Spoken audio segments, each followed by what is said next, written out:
আসসালামু আলাইকুম। আমি চিকিৎসক Golam Mostafizur Rahman, local medical assistant, health BD YouTube চ্যানেলের পক্ষ থেকে এবং ফেসবুক এমডি গোলাম মোস্তাফিজুর রহমান এর পক্ষ থেকে যারা আমার ভিডিও দেখছেন সবাইকে জানাই আমি প্রাণঢালা অভিনন্দন ও শুভেচ্ছা। আমি এর আগে অনেক ভিডিও ছেড়েছি, যদি আপনাদেরকে ভালো লাগে অবশ্যই আমার ভিডিও দেখে সে ভিডিওতে সাবস্ক্রাইব করবেন, লাইক দিবেন, শেয়ার দিবেন এবং বেল বটনটি অন করে দিবেন আগামী ভিডিও পাওয়ার জন্য। আমি বিগত ভিডিওতে আমি নাক সম্পর্কে আলোচনা করেছি বিভিন্নভাবে, যে নাকে কি কি রোগ হয়। আজকে যে আলোচনাটা করব সেটা হলো নাকের রোগ। যেমন আমি আলোচনা করেছি সাইনোসাইটিস, যেমন আমি আলোচনা করেছি অ্যালার্জিক রাইনাইটিস। এখন আলোচনা করব আমি অ্যাকিউট রাইনাইটিস রোগটা কি, এর পাশাপাশি আলোচনা করব অ্যাকিউট বলতে নতুন রাইনাইটিস এবং পুরাতন রাইনাইটিস। যেটা নতুন আক্রমণ করে সেটাই নতুন, আর যেটা পুরাতন হয়ে যায় সেটা পুরাতন, একটু তারতম্য। তাই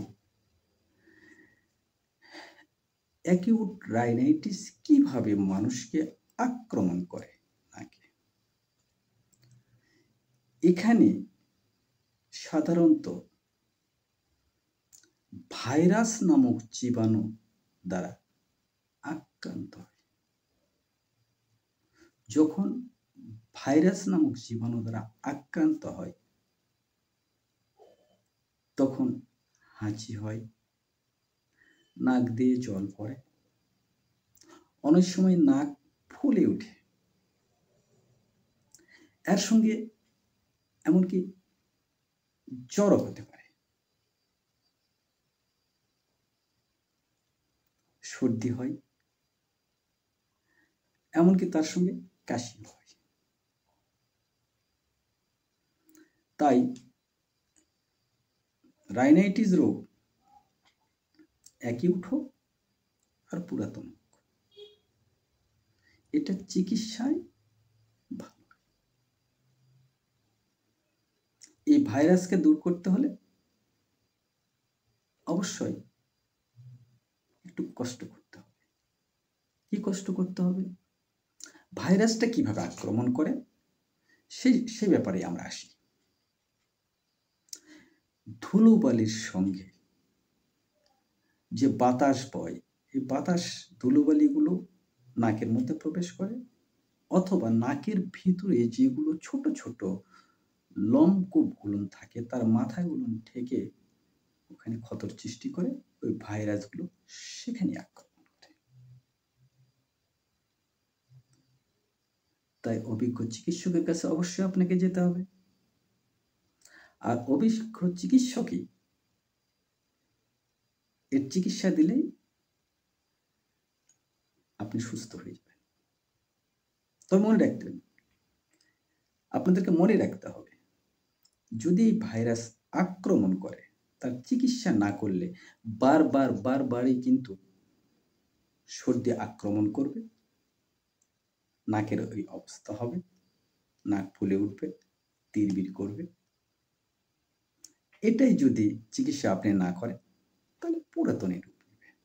আর যখন পুরাতনে রূপ নেবে তখন আপনার নাক দিয়ে যখন স্লেমা বাড়াবে, সেই স্লেমাগুলো যখন ছাড়বেন তখন সেগুলো দুর্গন্ধযুক্ত হইতে পারে।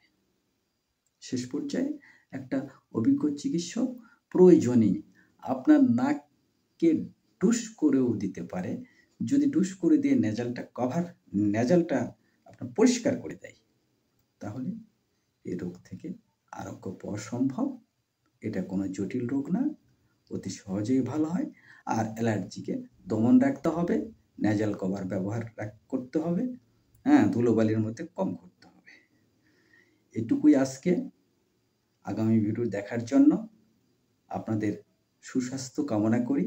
আপনারা দীর্ঘায়ু হন, সুস্থ থাকুন।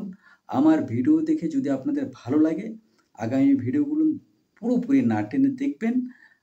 আমি হয়তোবা মনে করব আপনাদের এই ভিডিও দেখার পরে ন্যূনতম উপকারেও আসতে পারে। তাই আগামী ভিডিও দেখার অভিনন্দন, আমন্ত্রণ সবকিছু জানিয়েই এখানেই শেষ করছি। আল্লাহ হাফেজ। আসসালামু আলাইকুম।